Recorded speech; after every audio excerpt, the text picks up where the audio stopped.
পাকিস্তান ভিত্তিক ব্যাংক আল ফালার বাংলাদেশে কার্যক্রম প্রক্রিয়ার অধিগ্রহণ শুরু করেছে স্থানীয় ব্যাংক এশিয়া।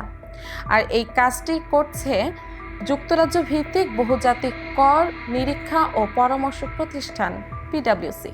ব্যাংক আল ফালাকে অধিগ্রহণের প্রাথমিকভাবে খরচ ধরা হয়েছে প্রায় ৬০০ কোটি টাকা। এই অর্থ কয়েক ধাপে পাকিস্তানে পাঠাবে ব্যাংক এশিয়া। চলতি বছরেই পুরো প্রক্রিয়াটি সম্পূর্ণ হবে বলে আশা করছেন ব্যাংক এশিয়ার কর্মকর্তারা। বাংলাদেশের বেসরকারি ব্যাংকগুলোর মধ্যে শুধু ব্যাংক এশিয়ারই এভাবে ব্যাংক অধিগ্রহণের অভিজ্ঞতা আছে। প্রতিষ্ঠার পর থেকে এ নিয়ে তারা তৃতীয়বারের মতো কোনো বিদেশি ব্যাংকের বাংলাদেশ কার্যক্রম অধিগ্রহণ করতে চলেছে।